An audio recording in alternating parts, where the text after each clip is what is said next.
Everyone. और आज हम बात करेंगे कि हमारे जो टीयर्स है उसका जो पैरामीटर है वो कैसा होता है। क्या हम टीयर्स के भी स्केल्स को माप सकते हैं? The answer is yes. Tears को हम माप सकते हैं। जितनी भी रिसर्चेज हुई हैं उसके मुताबिक हम टीयर्स जो है उसको देख सकते हैं, उसके पैरामीटर को, उसके स्केल को हम देख सकते हैं।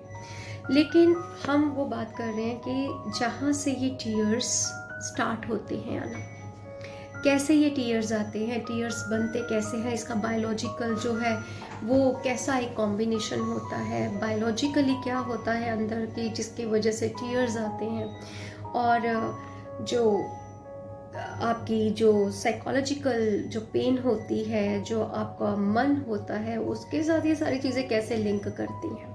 तो ये सब कुछ जुड़ा हुआ है, बायोलॉजिकली, साइकोलॉजिकली सब कुछ आपस में जो है वो मेल खाता है। तो एंजाइटी का एक पीक लेवल होता है। जब एंजाइटी का पीक लेवल जो है वो बढ़ जाता है और उसमें इंसान जो है अपनी ब्रीथिंग जो है वो नॉर्मलाइज तरीके से नहीं ले सकता, तो वो पैनिक अटैक्स में बदल जाता है, जिसके लिए मैंने पहले भी बात की है।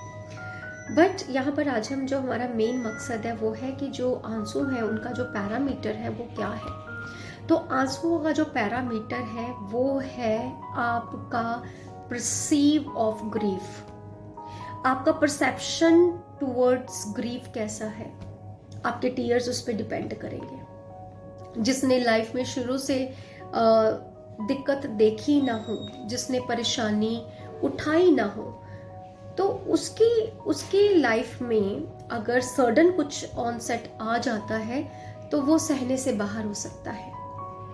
और उससे भी पहले हम ये देखेंगे कि हमारी अपब्रिंगिंग कैसी है, क्या हमें ऐसे तैयार किया गया है कि हम मुश्किलों का सामना कर सकते हैं, हमें अपनी फैमिली में ऐसा प्रिपेयर किया गया है कि अगर लाइफ में मुश्किलें आए तो तब क्या करना है, या हमें सिर्फ जीत ही देखने के लिए हमें तैयार किया गया है। सो डिपेंड करता है आपकी पेरेंटिंग स्टाइल, आपकी रेयरिंग प्रैक्टिस, आपका जो एनवायरनमेंट है वो कैसा जो है वो ब्रॉटअप हुआ है।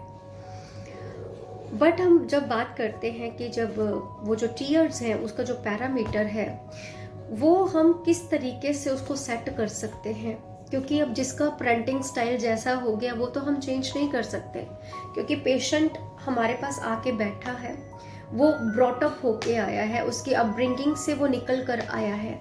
हमने उसकी जो फॉल्टी लर्निंग है उस पे हमने काम करना है। हमारी बहुत तरह की फॉल्टी लर्निंग्स होती हैं।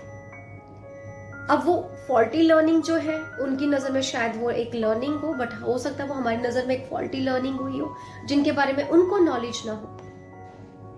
तो इस पे डिपेंड करता है सारी चीज़ें कि आप किसी के दुख को आप परसीव कैसे कर सकते हैं। आपकी लाइफ में हार आ गई, आपकी लाइफ में एक निराशा आ गई है, आपकी लाइफ में एक दिक्कत आ गई है, अब उस दिक्कत को आप कैसे देख रहे हो? अपने पैरों में शूज डाल रहे हो या उस कांटों पे ही चल रहे हो? यहाँ पे हमें अपनी विजडम और अपनी जो अंडरस्टैंडिंग है दोनों को यूज करना है। विजडम अलग होती है, अंडरस्टैंडिंग अलग होती है। तो with the help of a psychotherapist, with the help of psychological social support, हम क्या कर सकते हैं, हम उनके दुखों के जो पैरामीटर्स है उसको देख के, उसको नाप के, उसको सही तरीके से कि इसको इस बात में ऐसा दुख होता है तो उसको ये चीज़ देनी ज़्यादा ज़रूरी है, जिससे कि उसकी जो दुख की इंटेंसिटी है वो थोड़ी सी कम हो जाएगी और आपका इलाज जो है वो सक्सेसफुल हो सकता है। सो अगर कोई इस मुश्किल से गुजर रहा है तो ज़रूरी है हम किसी से बात करें। और फिर जो मैं हमेशा से कहती हूँ, अगर ना बात बने तो टेक अ प्रोफेशनल हेल्प। पहले हमने अपने परिवार में बात करनी है। अगर परिवार में आपको लगता है कि कोई ऐसा शख्स नहीं है जिससे आप बात कर सकते हैं, तो हमने कहाँ बात करनी है? हमने बात करनी है अपने सर्कल में, जिन पे आप विश्वास करते हैं। और अगर नहीं विश्वास किसी पे करते, then you take a professional help, जो कि बहुत ज़रूरी है। So take care, god bless you. और सच में अपनी चीज़ों को संभालना जब हम सीख जाते हैं तो हमें खुद अपने टीयर्स का पैरामीटर जो है वो एनालाइज होना शुरू हो जाता है। तो स्टे ब्लेस्ड, शालोम।